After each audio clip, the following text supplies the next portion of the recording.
J'invite les participants et participantes à notre prochaine première table ronde autour de l'éco-responsabilité et de la transition écologique dans la photographie et les arts visuels, vaste sujet. Merci à Charlotte Fauve, journaliste, et notamment à Télérama, qui a accepté de modérer cette table ronde. Merci beaucoup à nos invités d'avoir accepté de témoigner, de nous apporter leur savoir et leur contribution face à ce vaste sujet qui nous importe aujourd'hui beaucoup. Vous m'entendez ? Alors, bonjour à toutes et à tous. Je suis très heureuse de vous retrouver aujourd'hui pour cette première table ronde du Parlement de la photographie autour de l'éco-responsabilité et de la transition écologique.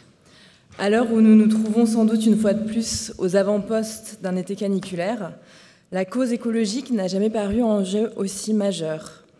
La filière de la photographie ne l'ignore pas, qui depuis quelques années a entrepris une véritable transformation face aux défis climatiques, une mue écologique pour arriver à un beau papillon, filière durable et décarbonée.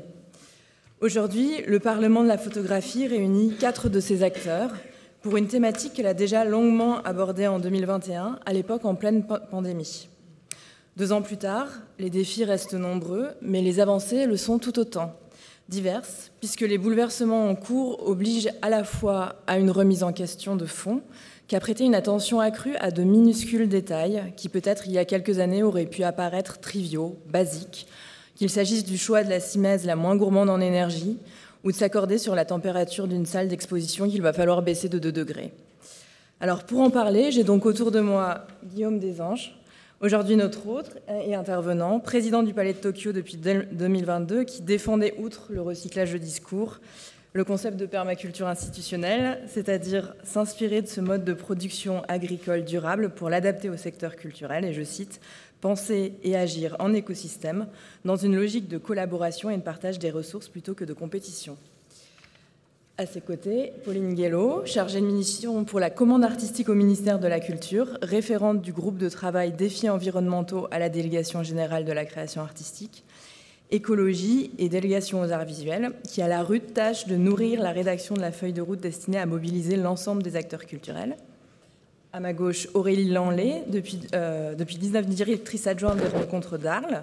Donc, comme chaque été, les 40 expositions, et nous en reparlerons, les 3 kilomètres de simèse exploreront toutes les dimensions de la photographie, y compris celle de donner à voir et à réfléchir sur cette drôle de période que nous vivons, l'Anthropocène. Et enfin, Fanny Legros, qui déjà en 2021 intervenait à la table ronde, responsable de l'éco-transition, et qui, après avoir été responsable de galerie, a fondé en 2021 coup sur coup 2 très jeunes entreprises, donc, qui sont lauréates du PIA, Plan d'investissement d'avenir France 2030, Carbone Prod, donc, qui est dédié à l'analyse des cycles de vie, et Plint, spécialisé dans le réemploi des matériaux scénographiques dans le secteur de la culture, avec dans ses succès donc 45% de diminution, par exemple, des déchets du Salon Art Paris. Alors peut-être pour commencer, déjà faire un état des lieux. Alors Pauline Guello, qu'est-ce que vous pensez des freins et des évolutions de ces dernières années ? 2021 a-t-elle été un levier ? Alors, au sortir de la pandémie, c'est une évidence. On a assisté à un investissement très fort des acteurs culturels, des structures, mais aussi un certain nombre de données scientifiques qui ont été publiées. On pense évidemment au rapport du GIEC, des experts internationaux qui ont souligné l'impact humain sur la planète. On pense également au rapport du Shift Project, du think tank le Shift Project, qui s'appelle Décarbonons la culture, et qui a souligné encore une fois l'impact de la culture, et plus particulièrement aussi du secteur des arts visuels, en sectorisant finalement l'impact des différents secteurs. Et puis, évidemment, il y a cette nécessité d'agir qui est liée aux accords de Paris, et un certain nombre de prises de parole, notamment de la Première ministre, qui soulignait évidemment les objectifs que nous avons à tenir d'ici 5 ans et jusqu'à 2050. Donc, oui. Alors, je ne sais pas, donc vous avez tous des structures très différentes. Peut-être Aurélie Lanley, vous, faire un point justement sur la transition qui a été commencée depuis un certain nombre d'années à Arles, même si vous ne communiquez pas nécessairement forcément dessus. Oui, tout à fait. Alors, c'est vraiment cette question de pouvoir dater ou identifié le moment où on commence à avoir une conscience et donc une envie d'envisager une transition, ou je dirais même une redirection écologique du festival. En fait, depuis une vingtaine d'années, on travaille de manière, je dirais, intuitive ou empirique sur ces questions-là, dans une dynamique, on l'évoquait tout à l'heure, de sobriété créative, sur comment construire un festival de cette ampleur, avec ce nombre de lieux d'exposition, ce nombre de projets, dans une approche qui est une approche de sobriété.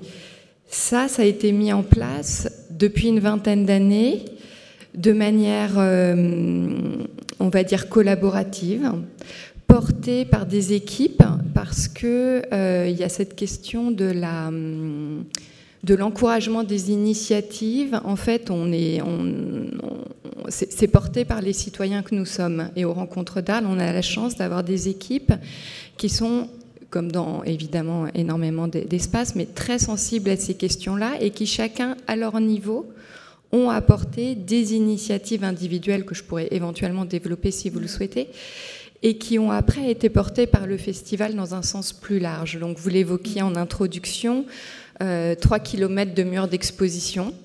C'est énorme. Ça fait 3000 mètres de cimaises, de matériaux.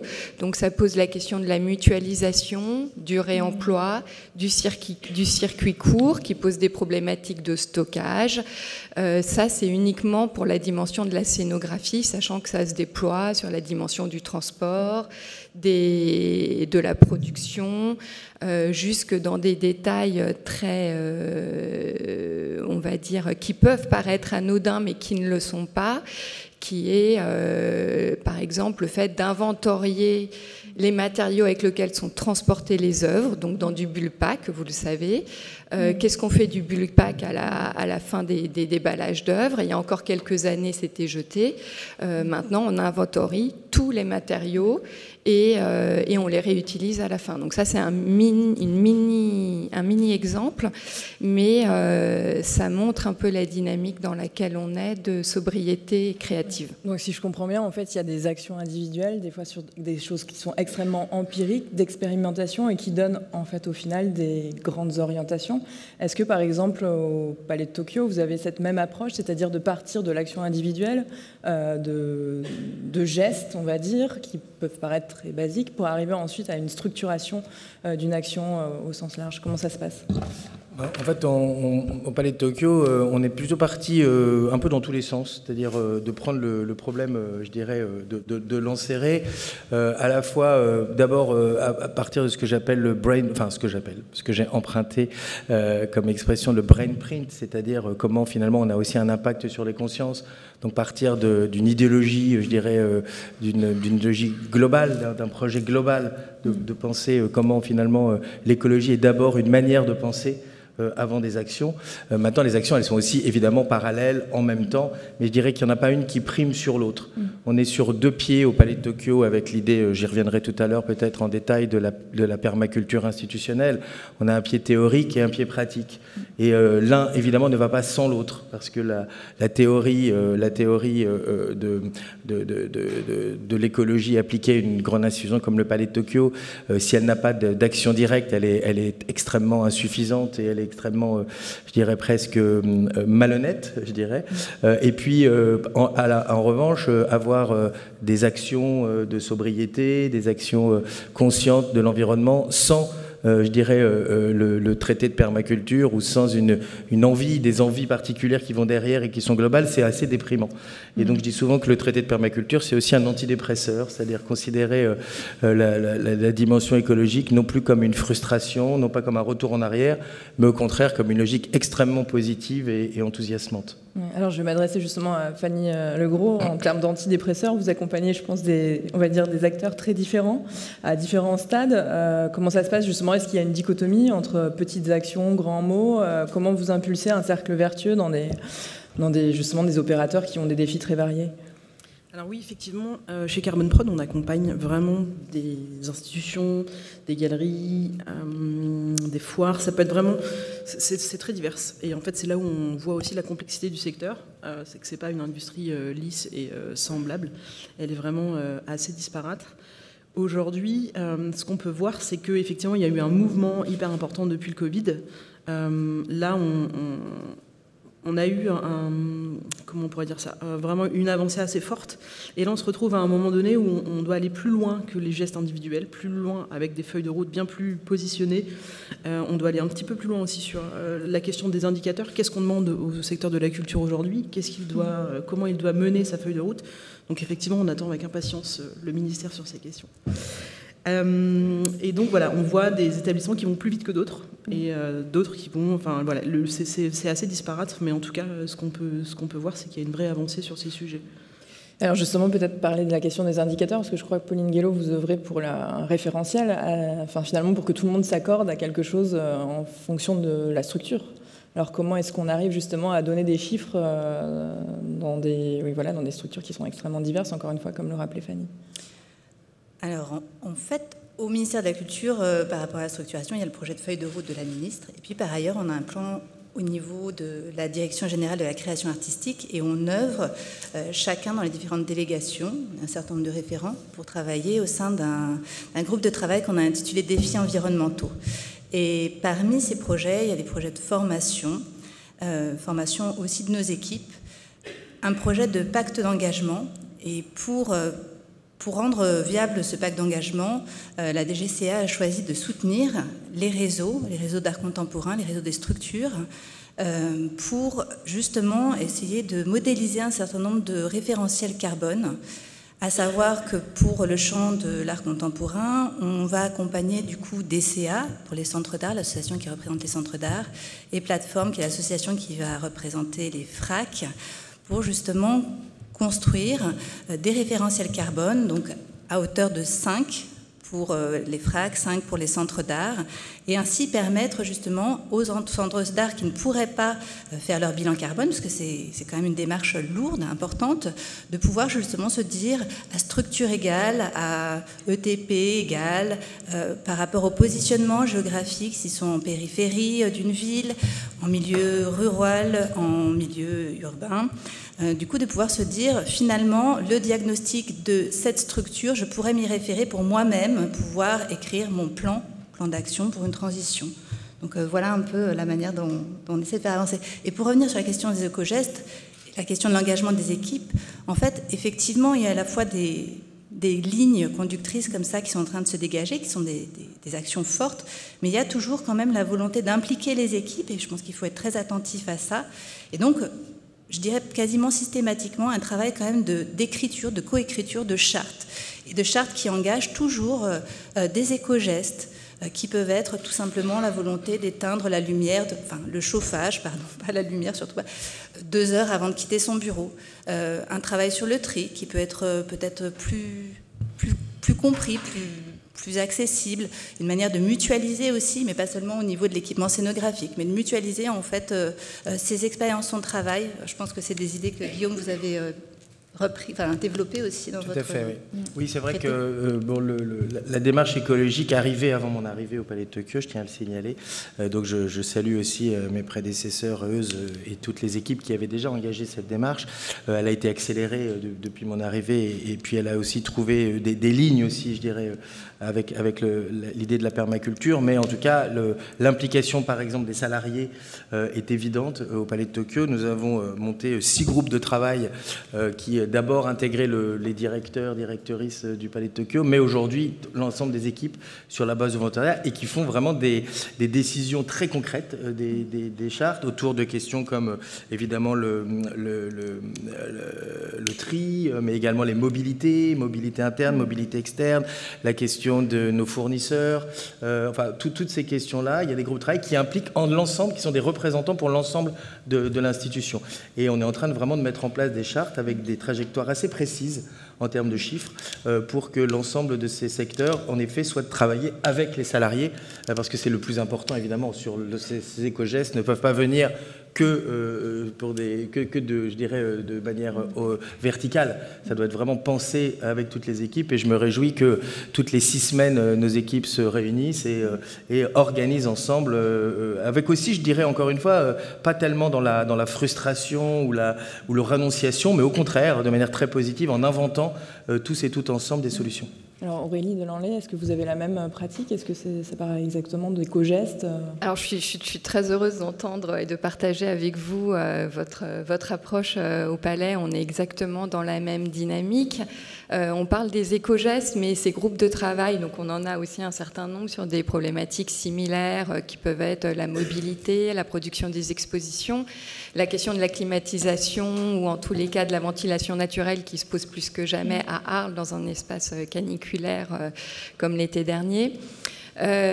C'est effectivement, il y a une dimension qui est antidépresseur. Je suis assez d'accord parce que le chemin à accomplir est absolument immense et on essaye d'adopter la stratégie des petits pas. Malgré tout, quand on monte des groupes de travail comme ça, on part des petits éco-gestes au départ, mais en fait, ça vient... la mutualisation de la pensée au sein des équipes permet de penser différemment la manière dont on va aborder le projet pour les années à venir, dans une dimension qui est beaucoup plus large que simplement celle des éco-gestes. Et c'est la question de la mutualisation. Alors on parlait de la mutualisation des matériaux, mais la mutualisation de la pensée aussi, c'est quelque chose qu'on partage.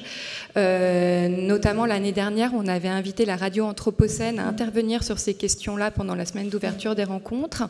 Et cette année, on a demandé à la Cité Anthropocène, donc anciennement l'école urbaine de Lyon, à venir réaliser un espace de travail en février au sein d'un des lieux qui est une ancienne halle industrielle à Grande Contrôle, à venir interroger la question de comment créer un événement estival, comment créer un lieu d'exposition dans un espace caniculaire comme celui du sud de la France.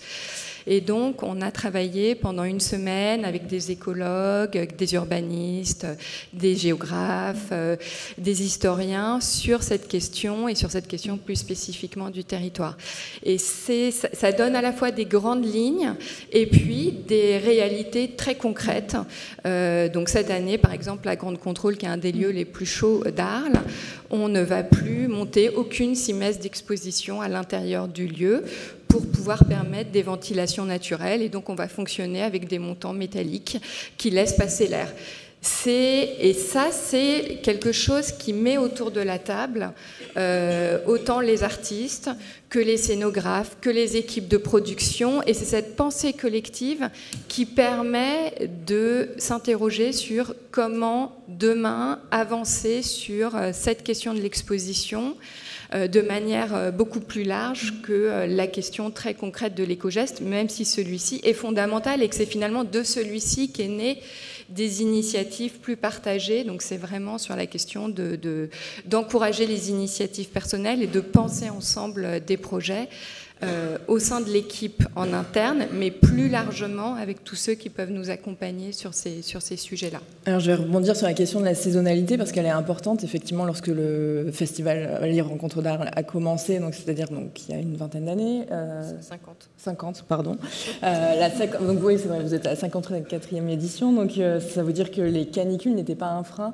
Aujourd'hui, comment vous abordez cette thématique? Parce que j'imagine qu'elle pose aussi des questions de conservation. On parle de photographies qui sont complexes.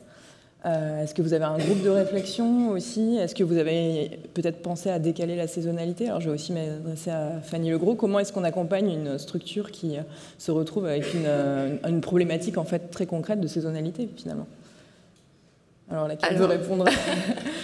Alors, je peux répondre très rapidement, en tous les cas, sur ce point-là. Oui, les questions de saisonnalité se posent. Dans la journée, oui, les questions d'heures, d'horaires, de visite se posent. Donc ça aussi, c'est des espaces de réflexion et d'interrogation pour l'avenir. Mais plus largement, on se questionne aussi sur la question de la présentation des œuvres. Et ça, j'aimerais bien en parler ici parce que c'est un vrai sujet sur lequel, en introduction, on évoquait le fait que le Parlement était là pour poser des questions. Moi, j'ai envie d'en livrer une sur la table qui, à mon avis, est partagée par beaucoup d'institutions, qui est celle de la climatisation des lieux d'exposition. Alors oui, la climatisation, ça permet de conserver des œuvres et un confort de visite plus important, mais qu'est-ce que ça veut dire de climatiser un certain nombre d'expositions pour passer de 40 degrés à 18 degrés plus ou moins 2 degrés pendant 3 mois? Est-ce que c'est viable sur le temps long? Est-ce que c'est comme ça qu'on a envie de penser les expositions? Et donc, ça vient interroger la question des normes de conservation préventive qui ont été mises en place sur les 50 dernières années, dans un environnement qui n'était pas celui d'aujourd'hui et qui n'est pas celui de demain non plus. Et donc, nous, concrètement, les rencontres, c'est un laboratoire de pensée, mais aussi un laboratoire d'expérimentation. Et on voit bien que quand on vient installer des œuvres dans un lieu qui est à 40 degrés, qu'on climatise, évidemment, on fait baisser la température, mais on fait monter l'hygrométrie. Donc derrière, il faut qu'on mette des déshumidificateurs. Or, qu'est-ce qui abîme les œuvres ? C'est pas la question de la chaleur, c'est la question de l'humidité. Donc, est-ce qu'il n'y a pas là un espace de pensée pour repenser ? Je vois des têtes qui hochent. Évidemment, c'est une question sur laquelle il faut aller dans le détail. Mais il y a un vrai enjeu là-dessus. Est-ce qu'il n'y a pas des choses à repenser, penser différemment, penser la question de la ventilation naturelle pour pouvoir se projeter à long et moyen terme sur ces questions-là? Alors, je ne sais pas qui veut rebondir. Fanny Legros, peut-être? Oui. Moi, je voudrais revenir aussi sur une question qu'on a posée juste avant, au niveau des directoires et des équipes qui sont mobilisées sur la transition écologique. Ce qu'on voit, c'est que globalement, toutes les équipes, elles sont vraiment extrêmement mobilisées, tout le monde est à fond. Mais parfois, on a des problématiques de direction qui, aujourd'hui, ne sont pas du tout encore dans l'enclenchement de la transition. Et donc ça, c'est vraiment des freins énormes. C'est de la frustration, c'est vraiment des choses peut-être qu'on ne dit pas assez. Que voilà, aujourd'hui, on a encore des directions qui sont pas du tout, qui commencent à y penser, mais qui sont vraiment. Alors bien entendu, je ne parle pas du Palais de Tokyo, c'est un exemple, mais non, pas du tout. Mais justement, vous êtes un exemple en la matière. Mais moi, je sensibilise vraiment les directeurs, directrices, conservateurs, conservatrices sur ces questions-là. Embarquez vos équipes, elles sont prêtes, elles sont là, elles vont vous suivre, et allez-y. Sur la question de la climatisation, alors nous, on fait de l'analyse de cycle de vie. Donc, ce qu'on peut vous dire, c'est que globalement, quand on climatise des espaces, alors on ne l'a pas fait pour Arles, mais ça serait hyper intéressant, c'est une catastrophe. Globalement, n'allons pas chercher plus loin, c'est vraiment en termes d'impact, c'est une catastrophe. Mais peut-être qu'à un moment donné, il faudra aussi des institutions qui ont des gestes forts. Peut-être qu'on pourrait imaginer le Festival d'Arles à une autre époque de l'année, en novembre, en octobre, en décembre. Effectivement, on est tous habitués aujourd'hui, et je vois très bien vos têtes, c'est drôle, on est tous habitués à, effectivement, moi je suis allée plein de fois à Arles, c'est hyper sympa, on voit tout le monde, il fait chaud, c'est cool. Mais à un moment donné, vous irez plus à Arles parce qu'il fera trop chaud. En fait, la question, elle est là. Donc, il faut des gestes forts. Moi, j'attends que des institutions prennent des mesures comme ça, qu'on y aille vraiment, quoi. Là, les petits pas, c'est super. Les éco-gestes, c'est super. Mais là, il faut y aller. Il faut aller un petit peu plus vite. Oui, non, c'est vrai que je suis tout à fait d'accord avec Fanny Legros. Vous avez parlé de conservation des œuvres. Il y a aussi la conservation, évidemment, des environnements autour, qui sont plus importantes peut-être qu'aujourd'hui que la conservation des œuvres, sachant que les normes sont assez récentes, que les circulations, les expositions existaient avant ces normes. Moi, ce que je pourrais dire, c'est qu'en effet, en tout cas, nous, au Palais de Tokyo, on a vraiment pensé cette question de ne pas climatiser l'ensemble des espaces. On va climatiser peut-être une petite partie, et encore de manière assez raisonnée. Mais par contre, des gestes forts. Par exemple, nous, on a fait 2 gestes forts cette année. La première, c'est que la saison qui ouvre demain ne comprend pas la grande verrière du Palais de Tokyo. L'espace principal du Palais de Tokyo est fermé l'été. On va faire un palais d'été, palais d'hiver. On rentre par l'espace du jardin, l'espace espace zéro qui est très peu utilisé.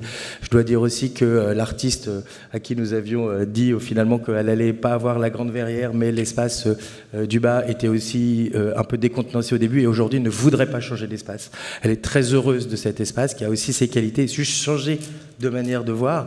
Et en effet, ce palais d'hiver qui va probablement se répéter maintenant, ça va être vraiment quelque chose où on a adapté, on n'a pas lutté contre la nature, mais on a adapté notre offre de l'usage des espaces à la nature.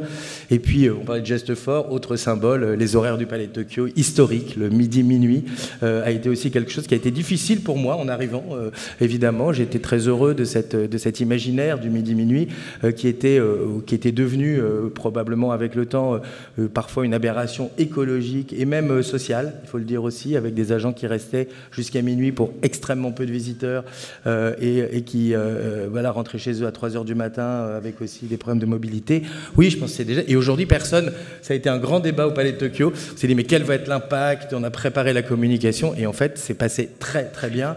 Tout le monde est très heureux. On ouvre plutôt l'été maintenant et on s'adaptait aussi à des logiques. Et je crois que ça, c'est vraiment important. En effet, moi, je parle beaucoup de désenvoûtement, qu'on se désenvoûte aussi des gestes et des manières de faire dont on a l'habitude et dont on peut se penser la nécessité. Voilà, je disais en plaisantant à ma voisine, un vidéoprojecteur là, qui projette une image que vous avez déjà vue depuis tout à l'heure n'est pas forcément utile, je le comprends, mais on est dans des logiques et tous les jours, on s'en rend compte. Et je pense que ce qui est très intéressant, c'est de juste changer un peu de regard et voilà. Casser nos habitudes. Casser les habitudes, voilà. Alors, il y a un mot qui a été prononcé, c'est les normes. Est-ce que, Pauline Guillot, vous avez une réflexion par rapport à ça dans le référentiel que vous essayez de mettre en place? Alors, en fait, pour nourrir la feuille de route, chaque délégation et chaque direction aussi a constitué son groupe de travail. Donc, du côté de la Direction générale des patrimoines, il y a des réflexions sur la question des normes, avec la volonté vraiment d'un assouplissement dans la mesure du possible et la production de fiches qui permettent aussi cet assouplissement. Et ça, évidemment, ce sera quelque chose, j'espère, dont les acteurs pourront vraiment se saisir pour la photographie. Il y a des réflexions, par exemple, pour travailler finalement avec des frigidaires du quotidien, pas des frigidaires spécialisés, une manière d'emballer, d'enfermer en fait dans des boîtes qui peuvent être des simples Tupperware, certains films, certains documents. Donc j'espère que ces fiches vont pouvoir servir vraiment. Et puis par ailleurs, je pense que c'est important de se dire que tout le monde travaille de concert, c'est-à-dire que chaque manière de modéliser, chaque avancée pour chaque structure va nourrir finalement la réflexion des autres. Et cette question finalement de la climatisation des espaces, elle est actuellement affichée par le jeu de paume. Et c'est un des grands objectifs de leur chantier, c'est de pouvoir se dire, est-ce qu'on va climatiser tous les espaces, qu'on va climatiser certaines salles en fonction de ce qui est exposé à cet endroit-là, et comment faire aussi pour rationaliser finalement ces énergies, voilà, et que finalement chaque espace soit d'une certaine manière cloisonné, qu'on puisse ne pas se dire, on va climatiser tout l'espace à un degré égal, mais finalement penser un petit peu en fonction de ce qui est exposé à cet endroit-là. Et puis je me dis souvent qu'il y a la question de la responsabilité curatoriale, c'est-à-dire de savoir si on doit finalement, est-ce que ça vaut le coup de faire venir cette œuvre de l'autre bout du monde, comment, ou voilà, d'une certaine manière, qu'est-ce que ça engage dans ma monstration à l'échelle de mon établissement. Et donc, c'est à différents niveaux, je crois, qu'il faut se poser cette question. Alors là, c'est vrai que c'est une problématique, on va dire, importante, finalement, le transport des œuvres, je pense qui touche beaucoup d'opérateurs. Aurélie Delanlay, vous avez une quarantaine d'expositions. Comment est-ce que vous fonctionnez? Est-ce qu'il y a des questions, j'imagine, de coproduction qui sont de plus en plus fréquentes? Oui, alors la question de la mobilité, elle est centrale. La mobilité des œuvres, la mobilité des artistes, la mobilité des équipes, ça c'est effectivement, vous avez un groupe de travail, nous aussi. J'imagine qu'un certain nombre d'institutions réfléchissent sur ces questions-là. Et ça vient poser plus largement la question effectivement alors c'est un peu un pas de côté, mais vous évoquez la question des coproductions, d'expositions. Les coproductions d'expositions, elles ont toujours existé de manière aussi empirique, on va dire, depuis un certain nombre d'années aux Rencontres d'Arles.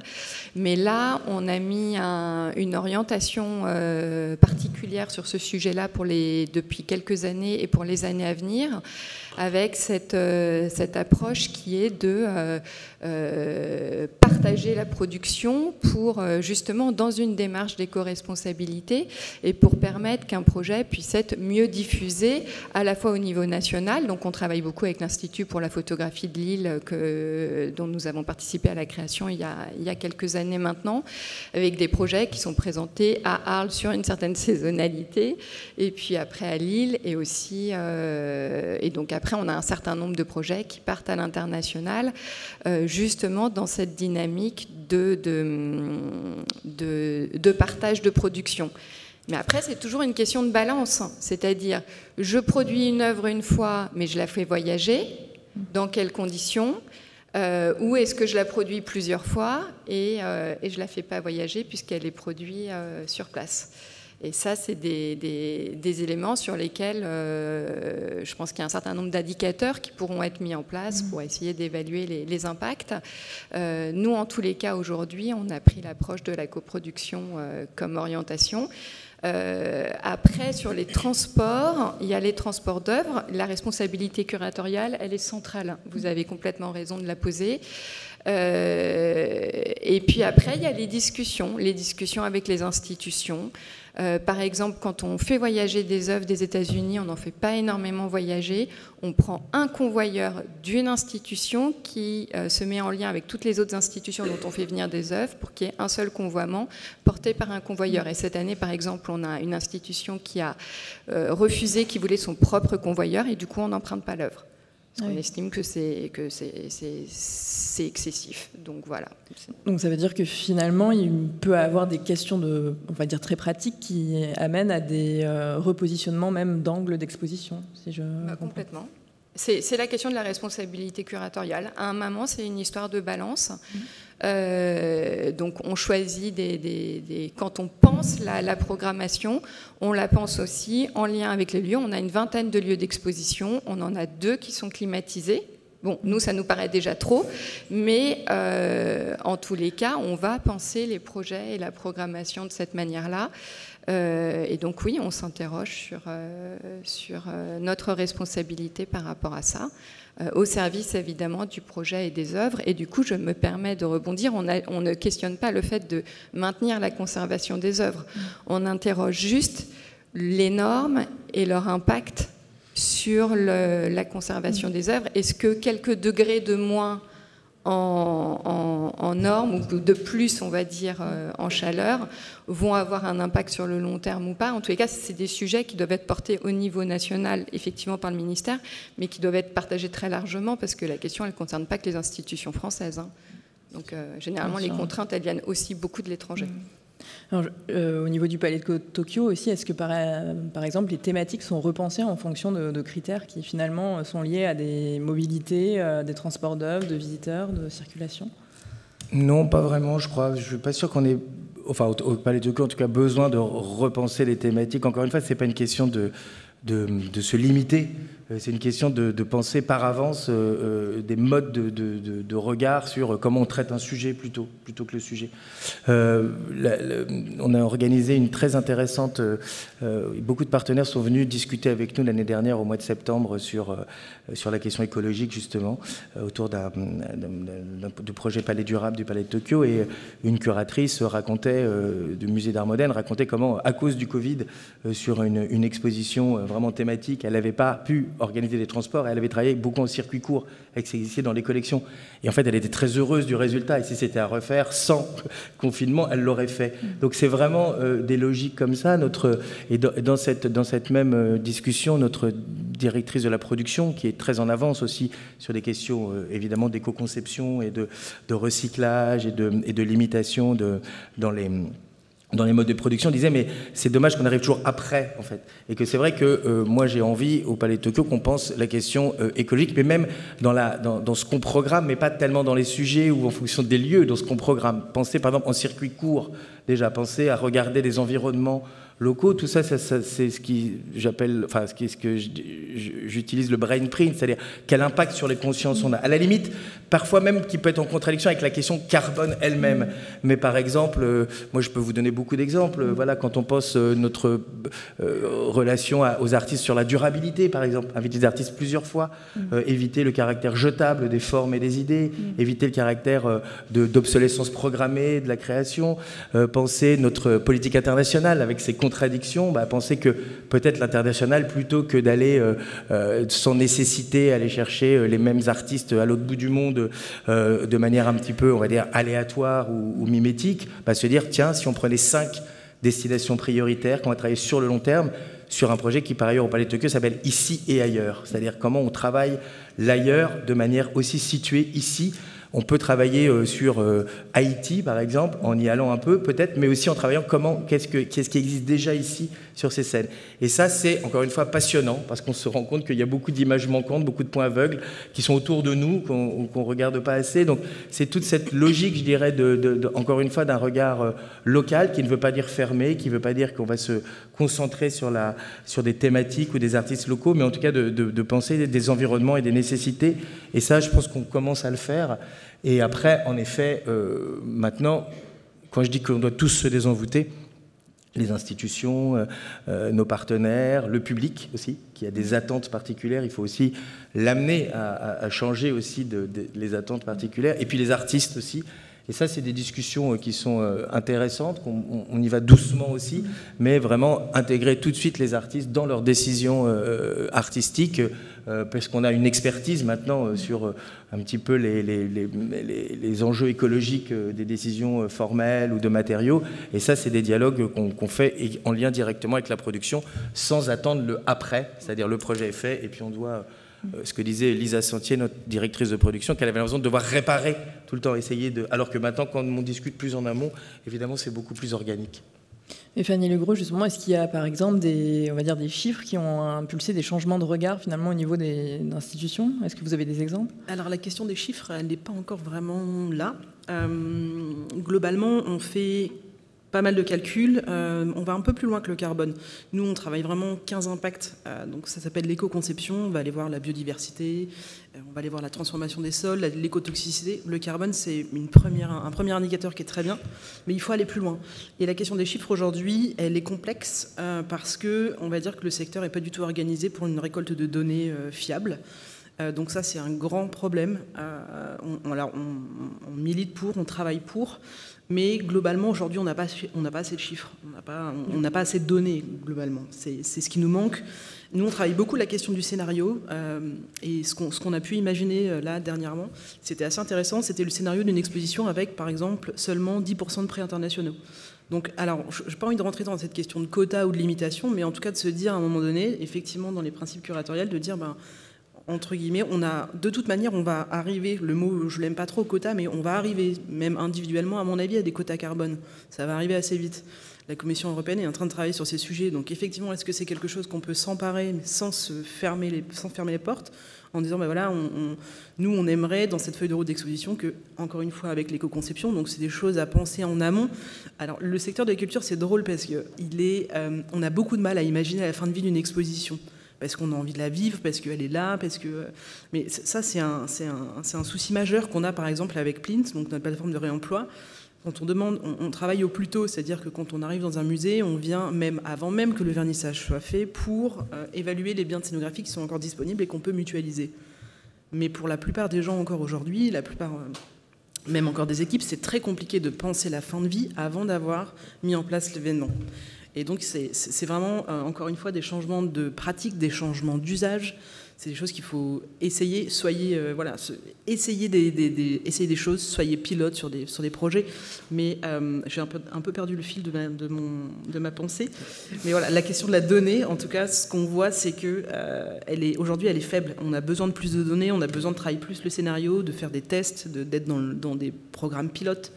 Et voilà, la question des quotas, encore une fois, c'est pas le mot à utiliser. Je ne sais pas ce que sera ce nouveau mot, mais en tout cas, imaginez qu'à un moment donné, on puisse amener un curateur d'exposition ou un conservateur de dire, effectivement, on va déjà retourner peut-être dans les réserves pour voir les collections qu'on a. Alors, ça fonctionne avec un lieu qui a des collections, Mais imaginez qu'on a beaucoup de choses autour de soi, je pense que ça, c'est un acte fort aussi.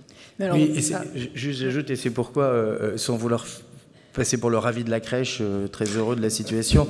Non, mais néanmoins, quand tu disais ferme des portes, ça ouvre des portes aussi. Aussi, Enfin, oui, bien sûr, nous, je trouve que ça ouvre les ferme. énormément de portes, en fait. Et donc, c'est pas une question de limitation, alors évidemment. Et je pourrais dire aussi, rhétoriquement, mais aussi que l'injonction à la production, à l'international, aux nouvelles formes, est aussi une manière de fermer des portes. Alors sur la question des données, qu'est-ce que ça veut dire? Ça signifie qu'il faut mettre en place des calculateurs.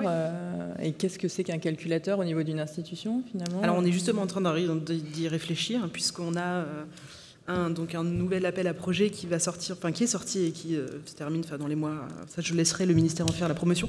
Globalement, voilà, on est en train de travailler sur un calculateur. On va travailler sur un calculateur analyse de cycle de vie pour le secteur des arts visuels, pour le secteur de la culture. Et donc, ce que ça va demander, c'est un peu une nouvelle organisation dans la récolte des données. C'est-à-dire que toutes les données que vous avez, le poids du bois que vous utilisez, le nombre de simèses, etc., il va falloir travailler un petit peu ça pour avoir de la donnée un petit peu plus propre et qu'on puisse travailler les scénarios et vous dire, oui, peut-être que là, c'est plus intéressant de faire une exposition numérique qu'une exposition physique. Parce qu'aujourd'hui, c'est des choses qu'on ne sait pas. Par exemple, la virtualisation, le métaverse, on est encore loin de savoir exactement quel est l'impact que ça a. C'est des choses qui se calculent, c'est des choses qui prennent du temps, mais il nous faut de la donnée de base, vraiment. Alors, c'est des propos, on est sur des choses un peu scientifiques, mais on a besoin de cette donnée, de savoir qu'est-ce que vous utilisez comme matériaux, comment vous utilisez, les usages, parce que voilà, on parle de la question des simèses, mais si vous avez 3 km de simèses, mais que ça fait 20 ans que vous les utilisez, il n'y a aucun souci, continuez à les utiliser. La question de l'usage, elle est vraiment là, elle est très importante. Et donc, travailler à une nouvelle... Encore une fois, on va être dans la conception, dans vraiment bien l'avant, à imaginer la récupération d'une donnée qui serait un petit peu plus intéressante pour qu'on puisse derrière affiner des modèles qui seront les modèles de la culture de demain. Aurélie, sur ces questions des données, peut-être? Oui, alors la question des indicateurs, elle est effectivement au cœur de la manière dont on va pouvoir avancer et progresser. Et pour l'instant, nous, on est au tout début sur ce sujet-là. On s'appuie sur ce qui a été fait de manière empirique, 3 km d'exposition qui est stocké dans 3000 m² de hangars, parce qu'on les réutilise chaque année. Donc on est vraiment dans cette dynamique de réemploi. Et encore après, quand on ne peut plus les utiliser, on les partage avec d'autres associations, etc. Mais moi, en tous les cas, là où on travaille aussi, c'est sur la question de la transversalité et de la sensibilisation, c'est-à-dire qu'on a parlé de la mobilité des œuvres, évidemment, mais il y a toute la question de ce que c'est que faire une exposition et donc s'interroger sur, en fait, rien que le fait de se mettre autour de la table avec des artistes, des commissaires d'exposition, des scénographes qui sont sensibles à ces questions-là et qui se demandent, à travers cette contrainte, d'essayer de faire mieux avec moins ou mieux avec différents. Donc on parle de la contrainte, mais dont je suis absolument convaincue aussi qu'elle ouvre des portes. Le fait d'échanger cette parole permet de trouver des pistes qui peuvent faire évoluer à la fois la pensée et les manières de faire. Et ça, c'est une question de sensibilisation qui se partage je veux dire, au sein des équipes, mais après, plus largement, ça veut dire parler avec les prestataires, les interroger, avec quel type d'encre vous imprimez, d'où vient votre bois, comment est-ce qu'il est sourcé, quelles sont la taille des panneaux, est-ce qu'on peut utiliser 2 panneaux l'un à côté de l'autre plutôt que 2,5 pour provoquer une découpe et donc avoir une chute de bois. Ça paraît très simple, mais en fait, c'est beaucoup de temps. Donc c'est la question qui est évoquée de celle d'avoir l'impression d'être toujours après. Nous aussi, on a souvent ce sentiment-là, mais sur certains espaces, on arrive à être avant. Avant, ça veut dire prendre du temps, avoir des personnes qui sont sensibles à ces questions-là et partager cette sensibilité et ces questions. Et ça, notamment, alors on parle de la communication, je pense que c'est aussi un enjeu.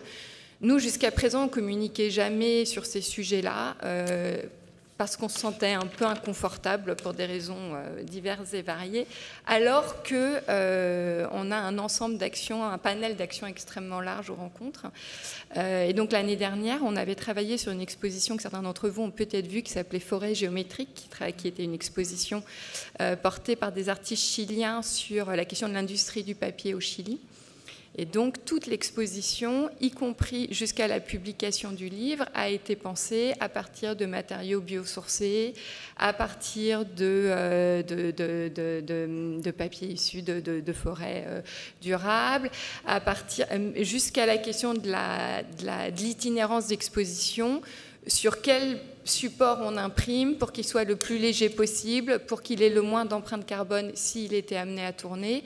Et ça, c'est vraiment une approche qui prend du temps, qui coûte plus cher. Donc voilà, on n'en parle pas, mais enfin bon, c'est aussi un sujet. Donc voilà, après c'est des arbitrages. Et sur lequel, petit à petit, ça fonctionne un peu en rhizome. On a une initiative et puis on espère que petit à petit, le rhizome va se développer et que ça va, de manière organique, essaimer. Ça ne veut pas dire que ce n'est pas pensé en amont, mais en tous les cas, on fonctionne comme ça au sein du projet. Alors, il y a plusieurs questions là. Peut-être une question sur le temps, parce que c'est vrai que j'ai l'impression on parle beaucoup de débordement, mais les équipes sont souvent en train de gérer de multiples questions. Si on rajoute celle-là, qu'est-ce qu'on fait? Est-ce qu'on crée des fonctions particulières? Est-ce qu'il y a une personne dédiée pour s'en occuper? Alors, je ne sais pas qui peut répondre. Alors moi, je veux bien répondre je veux bien donner un avis sur la question. C'est hyper intéressant parce que là, dernièrement, on est en train de créer des nouveaux postes. Effectivement, les équipes sont débordées. Clairement, ça, c'est ce qu'on voit très régulièrement. Quand on leur dit il faut rajouter la question de la transition écologique, ils sont hyper d'accord, mais ils se disent « Ok, je fais ça quand, quoi ? Quand est-ce que ça peut arriver ?» Et donc là, dernièrement, dans les formations qu'on a pu mettre en place, on voit assez rapidement les personnes qui peuvent être vraiment... qui se proposent même elles-mêmes à être un peu pilotes dans les projets d'éco-conception. Et donc là, on est en train d'inventer un nouveau métier, c'est référent éco-conception dans les institutions. C'est-à-dire que une personne qui avait un poste dédié dans l'institution est en train de monter en compétence sur l'éco-conception, et en fait, c'est elle qui va prendre en charge avec la direction RSE. Donc c'est encore un nouveau poste, parce que la RSE est essentielle, il faut l'avoir, mais c'est un nouveau poste qui est donc transition éco-conception dans l'institution. Donc c'est un projet pilote qu'on vient de mettre en place.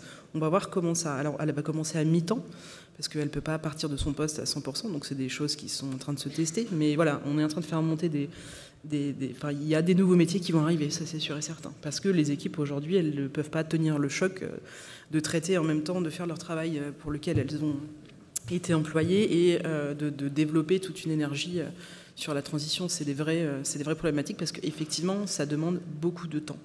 Alors Pauline Guello, est-ce qu'il y a une réflexion par rapport à ces nouveaux métiers justement dans le cadre du secteur culturel ? Je vais faire un petit flashback parce qu'en fait, je me posais la question, le rapport du temps, c'est le rapport aussi des outils. On met en parallèle ces deux choses-là. Et donc, effectivement, sur la question des calculateurs, pour revenir à ce qu'avançait Fanny, et du certain retard qu'on pourrait considérer pour le secteur des arts visuels, évidemment, dans le champ des arts vivants, ça va beaucoup plus vite et on prend finalement pas mal modèle sur eux. Parce qu'ils sont beaucoup plus structurés au niveau des régions, parce qu'ils ont parfois beaucoup plus d'expérience, parce que les festivals sont très impactants et donc du coup ils ont pour beaucoup déjà beaucoup avancé à cet endroit-là. Et puis ils ont des outils comme l'outil qui a été développé par Arviva pour justement aider à la décision et d'une certaine manière infléchir certains choix qu'ils avaient pu opérer, que ce soit en matière de programmation ou dans la manière de faire, de produire. Et puis dans la relation aussi avec les publics, puisqu'on sait que ce qui a le plus d'impact aujourd'hui, puisqu'on s'intéresse essentiellement à l'impact des gaz à effet de serre, c'est le déplacement des œuvres, mais surtout du public. Et puis, effectivement, l'autre question, c'est au sein des équipes, comment on s'organise. Alors au début, c'est effectivement cet effet de concertation plus ou moins organisé, l'idée d'être référent qui s'ajoute finalement à nos fonctions. La nécessité de se former aussi, parce que finalement, c'est pas si évident. Ça va très très vite, tant du point de vue des juridiques, mais aussi des expériences de chacun. Et donc, au niveau du ministère, on se forme et on commence à avoir des référents, notamment Andrac PACA, Andrac Île-de-France, qui vont justement porter ce sujet de manière interdisciplinaire, surtout. Mais évidemment, c'est intéressant de pouvoir avoir une certaine compétence quand on a des dossiers qui ont très spécifiquement à l'écologie. Et ça arrive dans tous les domaines. Moi, je voudrais poser une question, j'en profite. Il Il y a une chose qui me saute aux yeux assez régulièrement aussi, c'est que je parle pour les institutions publiques. Alors je vais mettre un peu un pavé dans la mare, je suis désolée, mais parfois la demande du ministère, par exemple, sur des indicateurs, par exemple celle du public, c'est d'augmenter ses taux de visibilité, donc d'augmenter ses publics, et à contrario, en fait, on sait que l'impact le plus important, c'est le déplacement des publics. Et donc là, il y a un paradoxe un peu bizarre qui fait que, est-ce que le ministère travaille ces questions parce que les indicateurs vont changer? Parce que ça, je pense que c'est extrêmement important pour les institutions. Je suis tout à fait d'accord. Au-delà même de la question écologique, je pense que c'est une véritable question. Alors moi, je vais mettre un autre pavé dans la mare, mais je l'ai déjà mis une fois. Je crois que c'est, à mon avis, en tout cas, une mauvaise interprétation de la question de la démocratisation culturelle, qui pense en termes quantitatifs et pas en termes qualitatifs. J'en ai déjà eu l'occasion d'en parler avec notre tutelle. Moi, j'ai défendu vraiment l'idée que, dans une logique écologique, en effet, la question des publics doit être pensée non pas en termes de quantité, mais en termes de qualité. Ça veut dire aussi qu'on pense assez moins à la diversité des publics qu'aux chiffres de fréquentation. Et ça, c'est vraiment une question intéressante. Et le pavé dans la mare, parce que celui-là, il n'est pas tellement ça, c'est que je pourrais presque croire que, à partir du moment où certaines institutions, et je pense aussi au Palais de Tokyo, ne sont pas uniquement des lieux qui sont les échos des inégalités sociales, mais parfois les creusent, augmenter de manière, de toute façon, qui n'est pas représentative des chiffres de fréquentation, n'est pas du tout un bon moyen de démocratisation culturelle, bien au contraire, et peut-être avoir moins de public, mais un public différencié, un public avec lequel on travaille différemment, je pense que c'est très important. Et c'est vrai qu'aujourd'hui encore, je suis d'accord, dans l'imaginaire collectif et dans l'imaginaire politique, la question, la mesure est celle des chiffres de fréquentation, qui est d'ailleurs souvent prise à partir d'éléments tout à fait conjoncturels, hein. C'est des relatifs qui deviennent des absolus, donc on dit ça a moins bien marché parce qu'on a moins de public ou plus, voilà, tout ça est quand même extrêmement peu scientifique d'abord, extrêmement peu représentatif, et je pense que c'est vraiment quelque chose qui sera, je pense, à l'avenir une vraie question à penser. Simplement parce qu'en effet, tu l'as dit, vous l'avez dit, pour moi, ça a été, l'enseignement très contre-intuitif, en fait, de notre bilan carbone. Le premier, et de loin, le premier poste de notre empreinte carbone, c'est la mobilité des publics. Et donc, à ce moment-là, est-ce qu'il y a une contradiction entre le fait d'être des lieux qui voulons partager l'art avec du public et cette question de dire que le public est renouvelable? Justement, je ne crois pas. Je ne crois pas que ce soit une contradiction. Encore une fois, ça dépend de la manière dont on travaille cette question des publics. Alors, Pauline Guello, peut-être sur les questions de l'indicateur et des chiffres de fréquentation. Moi, je ne crois pas que ce soit un pavé dans la mare, en fait. Je pense que c'est justement une bien belle manière d'aborder les choses. L'écologie, ce n'est pas la question seulement de l'environnement, on le sait, c'est la question du vivant, et la question donc aussi de l'humain à l'humain, de l'humain à la terre, de la terre à l'humain, enfin on peut retourner ça 20 fois dans tous les sens. Donc la question, c'est encore une fois la manière dont on va diffuser ou dont on va accueillir ce public. Là, le Palais de Tokyo, je veux dire, c'est clair, c'est, je ne sais plus combien, 70% pour le déplacement des publics. Et puis finalement, c'est une infime partie pour l'international, mais c'est ça qui met le pavé dans la mare, justement. Donc, on est évidemment très, très soucieux de la question de cette diversité. Et le Palais est très, très bien la question de la santé mentale. Mais on peut revenir aussi à la question de la diffusion des œuvres, qui est quand même un des terrains d'action, notamment avec les FRAC, la diffusion des collections au plus proche des personnes qui n'ont pas forcément accès direct aux œuvres, et avec le programme d'œuvres aussi du CNAP qui sont sur les œuvres activables. Donc il y a quand même des intentions comme ça aussi dans des commandes qui vont permettre aussi d'aborder cette question quantitative des publics différemment. Aurélie Dorlet. Alors, les rencontres d'art, c'est sûr qu'on est au cœur de la question de la mobilité des publics. Ça, c'est évident. Il y a le TGV. Donc, très rapidement, on a 15% de public étranger sur tout l'été, beaucoup plus pendant la semaine d'ouverture, évidemment. Et puis, sur le public français, un tiers qui vient d'autour d'Arles, un tiers de toute la France et un tiers de Paris, la région parisienne. Donc, c'est une des questions cruciales sur lesquelles on travaille. Malgré tout, on n'a pas d'impact direct, c'est-à-dire qu'on ne peut pas obliger les gens à venir comme ci ou comme ça. Non, mais vous pouvez les sensibiliser, par contre. Exactement. Et donc, on travaille... Alors, on parlait de la question du référent, c'est assez intéressant, parce que du coup, ça me permet de rebondir là-dessus, et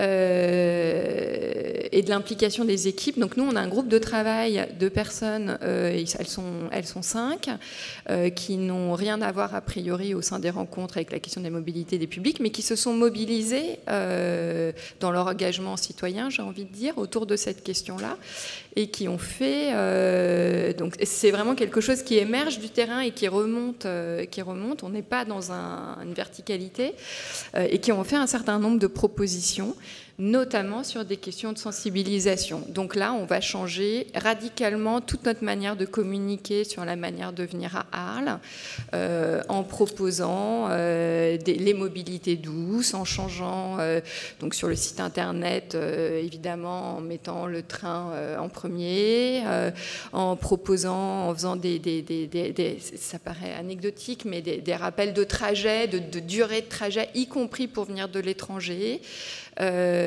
En mettant des pictos sur nos plans, sur où sont les parkings à l'entrée de la ville pour faire du covoiturage, où sont les bornes de vélo, où est-ce qu'on peut trouver des informations sur des transports partagés, enfin...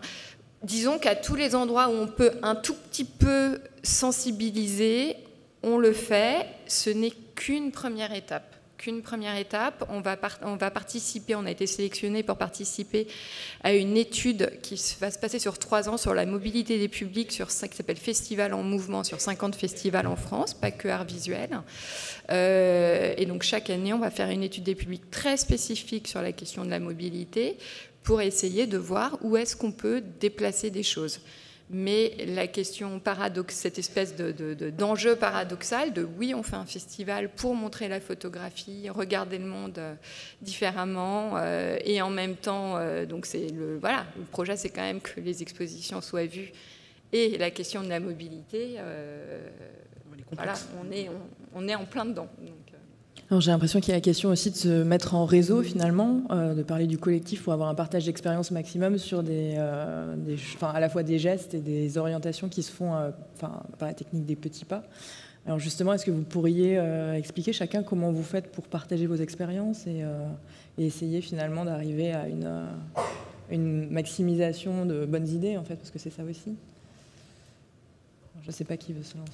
Je crois qu'il y a encore peu de personnes qui partagent parce qu'aujourd'hui, il y a le problème de se faire, entre guillemets, taper assez vite sur la tête quand on partage juste un geste ou quelque chose, parce que les réseaux sociaux n'aidant pas vraiment pour ces questions, de se faire, entre guillemets, casser la figure parce que le festival Arles avance des points. Et je crois qu'il faut le faire, c'est hyper important parce qu'on a besoin de ça. Tout le monde a besoin de voir que tout le monde fait des choses, qu'il faut les communiquer. Mais je pense qu'aujourd'hui, le secteur est encore très frileux sur ces questions-là. Et effectivement, les questions de communication environnementale, elles sont un petit peu complexes. On ne peut pas dire n'importe quoi. Il faut que ça soit un petit peu encadré. Ça, c'est très important.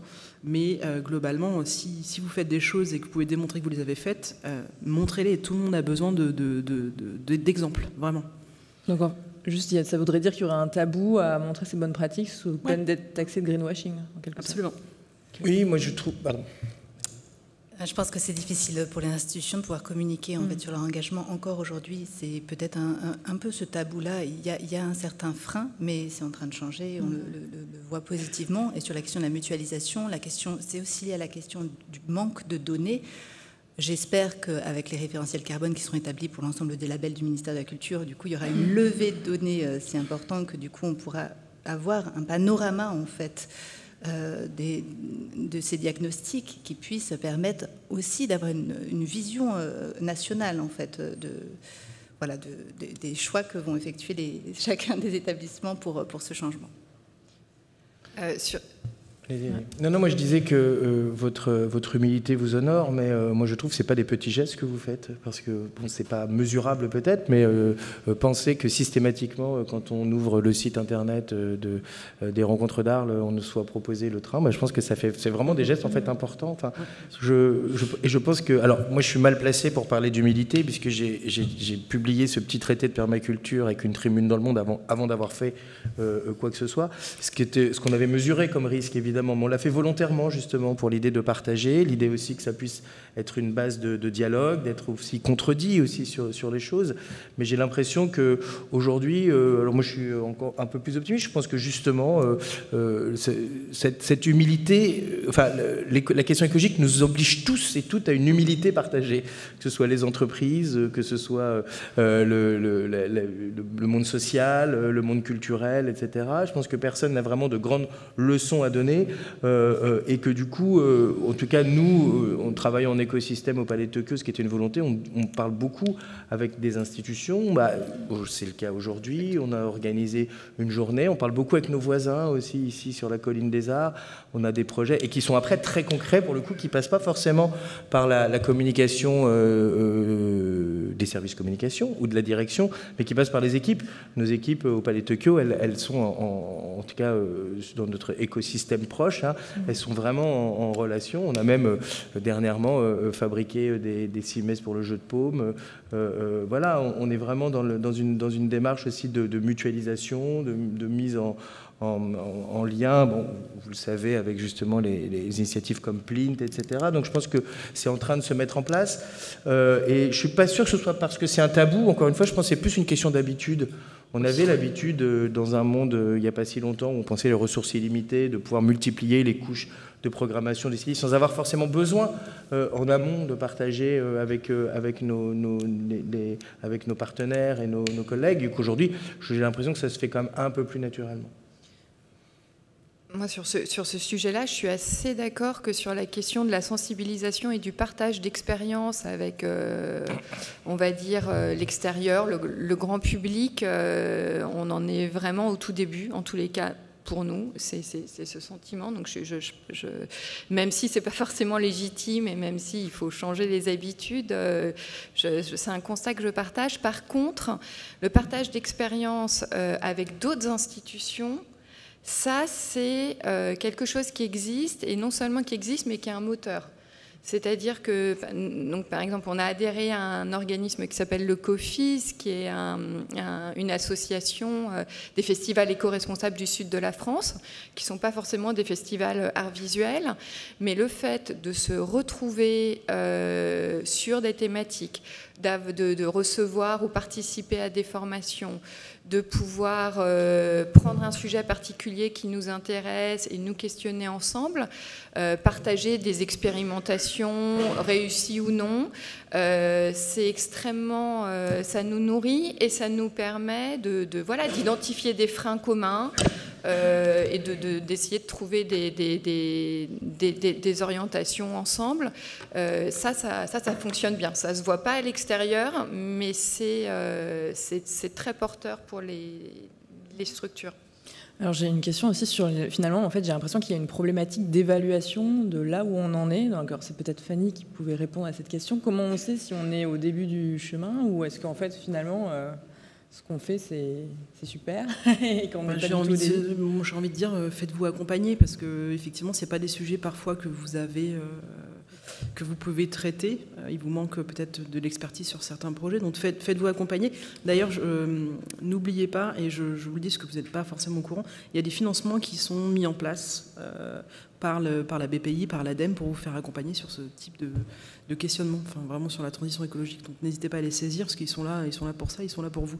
Mais globalement, oui, faites-vous accompagner, regardez ce qui se passe autour de vous, et effectivement, il faut en parler le plus possible, même si parfois... on fait des tests qui ne fonctionnent pas, il faut aussi parler des tests qui ne fonctionnent pas et pourquoi ils ne fonctionnent pas, etc. Alors, je crois que l'heure tourne. Est-ce que justement, pour une question de conclusion, est-ce qu'on pourrait parler d'une idée qui fonctionne bien chacun ou d'un état d'esprit même, un conseil, une volonté de partager quelque chose qui vous semble important au regard de cette thématique? La joie, ça marche bien. Faire ça dans la joie, c'est cool. Pas faire ça oui, effectivement, comme tu disais... Guillaume, je vais faire ça dans la joie, ouais. Moi, je rebondirais sur être accompagné, qui permet d'être ensemble. C'est-à-dire que moi, j'ai vraiment l'impression qu'en tous les cas, et en compte, il y a plein d'expérimentations empiriques. On travaille beaucoup sur le réemploi, vous l'avez compris, etc. Mais le moment de bascule, j'ai l'impression, c'est le moment où on a pu, en étant accompagné, justement, mettre toutes les équipes autour de la table et se rendre compte que toutes ces questions, elles étaient partagées par chacun individuellement. Et que quand on est ensemble et qu'on prend le temps de mesurer qu'on est tous portés par les mêmes projets et qu'il y a des initiatives individuelles ou portées par une direction ou des responsables de service, mais que ça vient rejoindre quelque chose de beaucoup plus grand et beaucoup plus large et beaucoup plus important que simplement sa mission au sein d'une structure.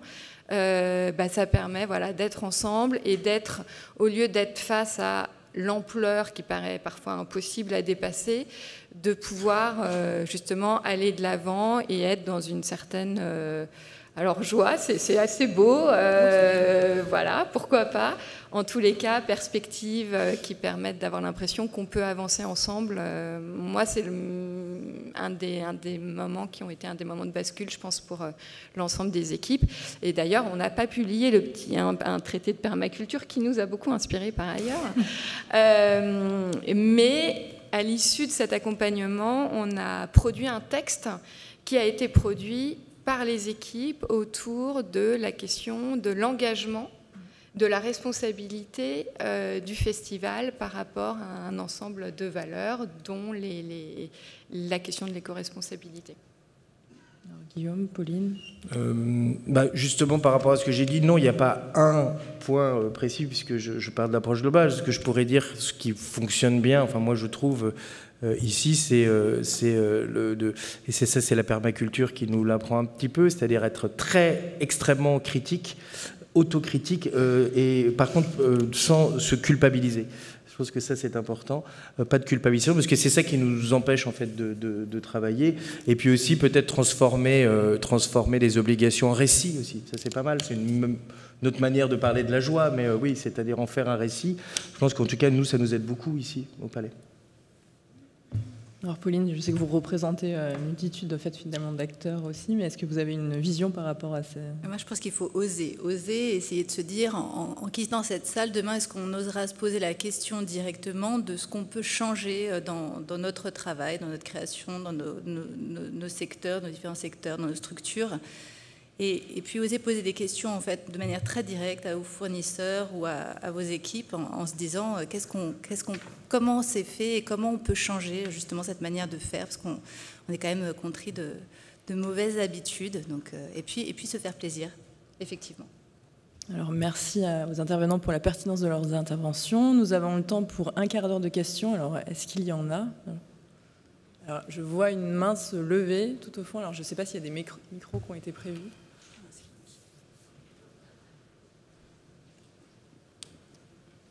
Merci pour vos interventions. Michael Houlette, directeur du Lavoir Numérique et de la Maison de la Photographie, et Robert Doineau à Gentilly. Alors quand on dirige un truc qui s'appelle Lavoir Numérique, je ne vous raconte pas la responsabilité qui m'incombe en termes de bilan carbone et de retombées diverses et variées. Guillaume Desanges, je suis désolé, je ne suis pas sûr d'avoir bien compris, ça m'arrive souvent, je suis désolé, d'avoir bien compris la question de la limite que vous ne vouliez pas vous poser.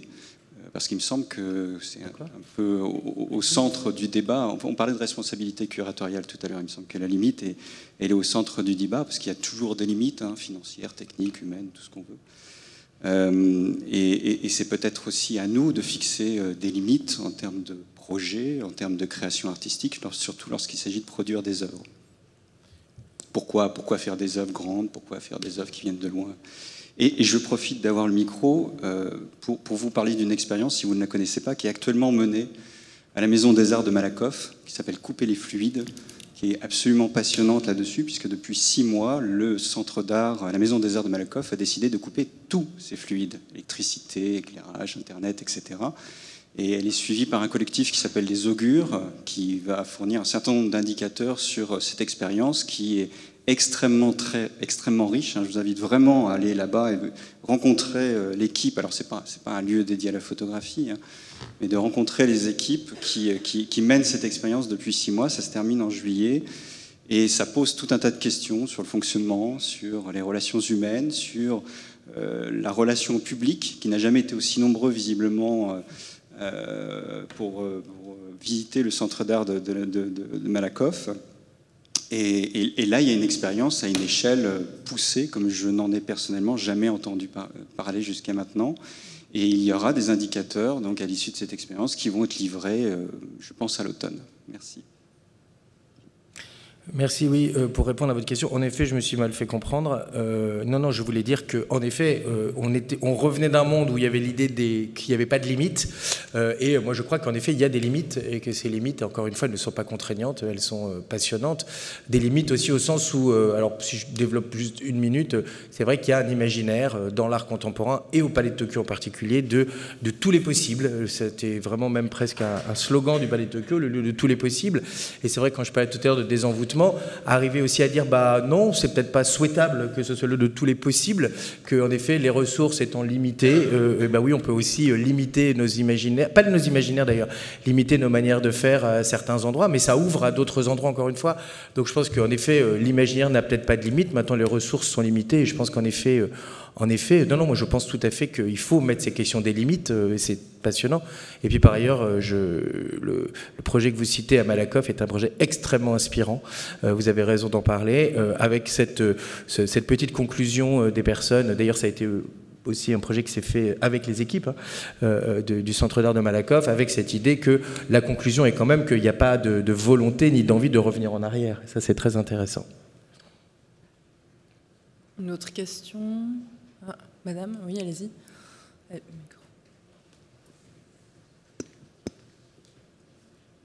Françoise de Noyel, historienne.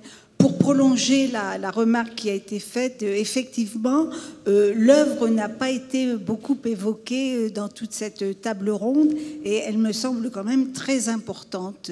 Effectivement, au nom de la liberté de création, tous les possibles sont à envisager, mais on voit bien que les dimensions de la photographie ont évolué depuis les années 50, sous la pression du marché de l'art en particulier, et qu'on est passé de photographies de petites dimensions, à l'exception des expositions qu'avait pu réaliser Dieuze dans les années 50, mais on était dans des petites dimensions, notamment à Arles, et qu'on est passé à de très grandes dimensions qui impliquent des longueurs de simèse beaucoup plus importantes, qui impliquent des processus de création de papier, de différents éléments, et puis, in fine, de conservation et de stockage. Car ça, c'est un problème important, les photographies de grande dimension, et pour les auteurs qui les ont, à qui on les rend parfois, et pour, en même temps, les institutions quand elles les gardent. Merci pour la question, c'est très intéressant. Alors, qui pour répondre ou réagir? Aurélie Lanley, peut-être sur les... Je ne peux être que d'accord avec ce constat. Alors, est-ce que justement, il y a des réflexions? Alors, ça veut dire quoi? Ça veut dire sensibiliser les artistes? Pour moi, non. C'est-à-dire que là, on est dans cette question enfin, je veux dire, on est quand même là au service de l'accompagnement des artistes pour les accompagner, pour les montrer. Il ne faut pas perdre ça de vue.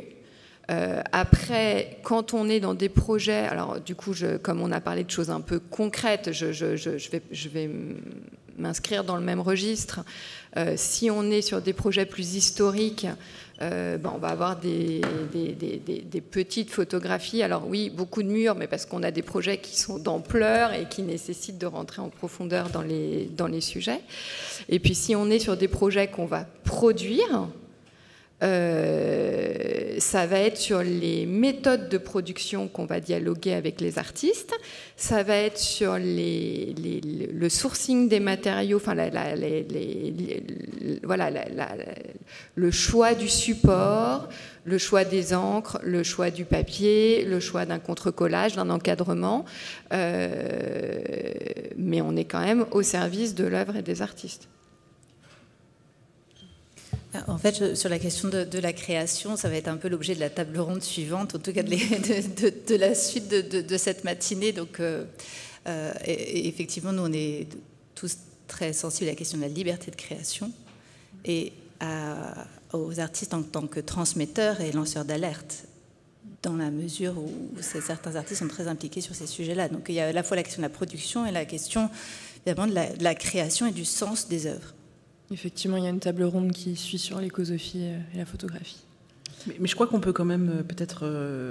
en tout cas, c'est un sentiment que moi je partage, vous avez raison, madame. Peut-être que le marché nous a amenés dans le gigantisme et on n'en a peut-être pas besoin. Peut-être que là, ça va et qu'on peut revenir à des choses plus petites aussi. Ouais. Oui, le marché et aussi les institutions. C'est-à-dire que on parle de liberté de création. En fait, paradoxalement, il y a aussi certains artistes qui, même on l'a dit dans le prix, on a créé un prix avec Ruinart, dont Fanny, tu faisais partie, sur l'éco-création, justement, comment on peut imaginer impliquer les artistes. Mais c'est vrai que les artistes, certains nous ont renvoyé, ils ont tout à fait raison de dire, mais on a des modes de production qui sont aussi des attentes qui nous sont données par les institutions, ne serait-ce que la production elle-même, par exemple. C'est-à-dire, on est très peu, on a une injonction à sans cesse quelque chose de nouveau, alors qu'il y a qu'on appelle les formes dormantes, c'est-à-dire des productions dormantes qui, remettre en circulation des formes existantes. Il y a un certain type de format qui est attendu, et tout ça, c'est un imaginaire aussi qui, je crois, justement, limite aussi parfois la liberté de création. Merci. Donc une autre question, une autre réflexion ?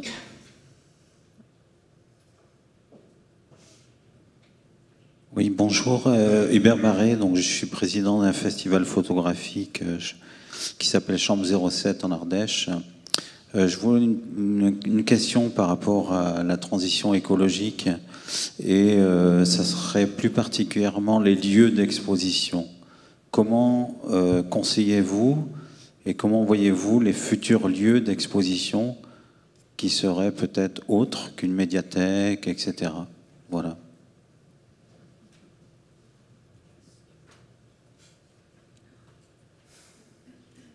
Quelqu'un pour répondre ? C'est une question bien vaste, évidemment. Alors, moi, je suis chargée de mission pour la commande artistique, donc évidemment, nous, dans le champ de la commande, on se pose toujours systématiquement la question du site de l'œuvre, puisque le propre de la commande artistique, c'est justement d'essayer de penser à l'extérieur des lieux culturels dédiés. Donc en Ardèche, notamment, on a des très très beaux programmes d'œuvres qui s'essaiment le long dans les parcs naturels et qui créent des parcours en milieu ruraux. Donc je répondrai un petit peu de manière décalée. C'est aussi comment emmener les gens par l'art dans ces lieux qui sont des lieux protégés, des sites protégés. Nous avons encore le temps pour 2 questions. Je voulais simplement souligner une initiative, moi, qui m'avait marqué il y a quelques années, des rencontres d'Arles, justement, Aurélie. Je ne sais plus si c'était 2018 ou quelque chose comme ça. Je crois qu'on n'était pas encore à l'heure de se poser toutes ces questions, et pour autant, c'était un enjeu déjà important dans ce geste que vous aviez fait de déplacer les rencontres d'Arles à Marseille. Il y avait eu, je ne me rappelle plus, 8 expositions qui avaient été présentées au J1 à Marseille. Et moi, je m'étais dit, je vivais à Marseille à l'époque, et j'avais compris que les Marseillais n'allaient pas forcément tous à Arles pendant les rencontres, quoi qu'on en pense, aussi pour des raisons économiques qui sont aujourd'hui encore plus criantes dans le déplacement des publics. Et je me disais, finalement, c'est l'œuvre, enfin, en tout cas, c'est le festival qui va à la rencontre du public. Et qu'en réalité, c'est possible qu'à un niveau très local, les choses se déplacent. Et moi, je ne sais pas, qu'est-ce qui coûte le plus en bilan carbone, de déplacer des œuvres ou déplacer des publics, mais en l'occurrence, cette exposition avait rencontré un grand succès. Ça avait permis à beaucoup de gens qui n'ont pas la chance aussi d'aller aux rencontres d'Arles d'en prendre connaissance. Et ça croise évidemment d'autres sujets qu'on a de cesse de se préoccuper, sur la question de la coproduction, de la circulation. Et toujours, on est dans des énergies sans doute très vaste de circulation internationale et assez hégémonique, mais comment justement on peut aller dans le tout près pour aller à la rencontre de ces publics sans les obliger justement ou sans avoir d'injonction de déplacement, et je pense que c'est quand même un point fondamental. Merci Fanny de rappeler cette aventure qu'on avait portée effectivement en 2018, qui pose aussi la question de la saisonnalité qui a été portée tout à l'heure, puisque du coup c'était un projet qui durait 3 mois mais qui commençait au mois d'octobre, donc juste après les rencontres, et qui permettait aussi à des artistes qu'on présente et donc qu'on défend d'avoir effectivement de rencontrer d'autres publics à d'autres moments et pourtant en étant tout près. c'est un espace qu'on aime bien travailler. Et sur lequel c'est un peu dans cette dynamique-là aussi qu'on a imaginé le dispositif qu'on appelle le Grand Arles Express, qui est aussi de s'appuyer sur d'autres initiatives autour de la photographie portées par d'autres institutions, mais très directement sur le territoire du Grand Sud, on va dire, pour permettre effectivement de donner de la visibilité et de faire découvrir des projets de photographie à Arles et tout autour de la cité. Mais tu as tout à fait raison, je pense que c'est une piste qu'il faut continuer d'explorer collectivement. Est-ce qu'il y a encore une dernière question ? Madame ? Si pas d'autres questions de la salle. Il y a une question juste. Une question juste ici.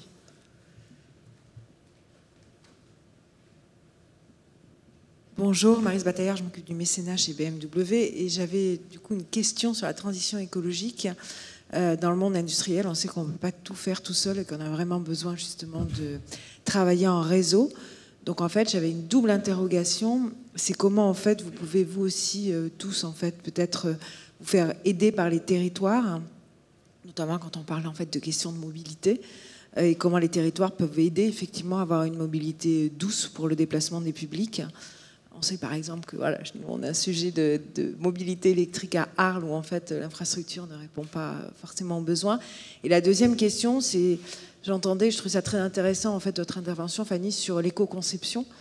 Bon, c'est donc de ce que je comprends aujourd'hui, vous arrivez, vous faites un bilan en fait de ce qui peut être réutilisé dans les expositions et comment on peut peut-être le concevoir en s'appuyant sur les gens qui produisent en fait les matériels d'exposition, de manière à être vraiment dans le recyclage avant même d'avoir produit.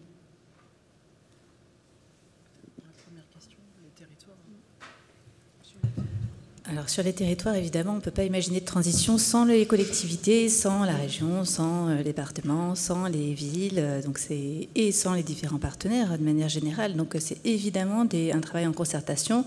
Pour la DGCA, le projet de pacte d'engagement, on imagine des structures qui s'engagent sur un certain nombre d'engagements en fonction de leur taille, en fonction du conventionnement avec le ministère de la Culture. C'est évidemment travailler en équipe, en interne, on l'a beaucoup répété, mais c'est aussi se concerter au niveau du conseil d'administration avec les parties prenantes et avec les partenaires et les collectivités. Donc c'est un travail qui engage tout le monde au sens large. Et sur la question de la mobilité, je pense que Aurélie sera beaucoup plus à même de vous répondre. Il y a en tout cas beaucoup d'expérimentation et il y a des choses très intéressantes qui se passent à l'étranger, notamment sur la réduction des billets d'entrée, si on est apte à présenter un billet justement de transport, des choses comme ça. Donc là, je pense qu'on est vraiment en phase d'expérimentation. C'est très intéressant à voir ce qui est retenu, pas retenu, mais je laisse Aurélie répondre. Sur la question de la mobilité et du fait de partager, effectivement, il faut mettre toutes les collectivités autour de la table. Alors nous, à notre niveau, on essaye de sensibiliser les collectivités locales autour des transports, en bus par exemple, avec la communauté d'agglomération pour pouvoir se déplacer dans des lieux d'exposition qui sont autour. Mais ça peut être aussi, voilà, ça fait des années qu'on travaillait avec la ville d'Arles sur installer des bornes électriques à Arles pour alimenter les voitures, puisque notamment les voitures qui nous sont mises à disposition par BMW fonctionnent en électrique. On a mis des années à pouvoir le mettre en place, alors que, voilà, quand on a commencé à travailler là-dessus il y a 10 ans, il y avait une proposition de fournir les bornes et de les installer, et ça n'a pas remporté immédiatement une adhésion immédiate. Donc maintenant, ça y est, il y a un certain nombre de bornes qui sont installées dans la ville. Ça se fait petit à petit. C'est du dialogue, des échanges. Malgré tout, le chemin est extrêmement important parce que dans le sud, c'est pas si facile que ça de se déplacer en train. Alors autant on va très facilement à Avignon en 20 minutes, autant il y a d'autres destinations où c'est quand même encore très compliqué. Et pour rappeler les activités, donc Plint, c'est une plateforme de réemploi, de mutualisation des services de scénographie, pardon. Et c'est deux entités vraiment différentes. Et Carbon Prod, on fait de la mutualisation, de l'éco-conception. Donc on travaille vraiment très minutieusement avec les équipes des institutions et autres sur l'éco-conception des projets. Donc on vient former, on vient calculer. Et c'est ça dépend de ce dont vous avez besoin. On s'adapte. Mais en tant que maître des horloges, je vais donc clore cette table ronde et céder la place à la table ronde photographie et écosophie. Merci à toutes et à tous.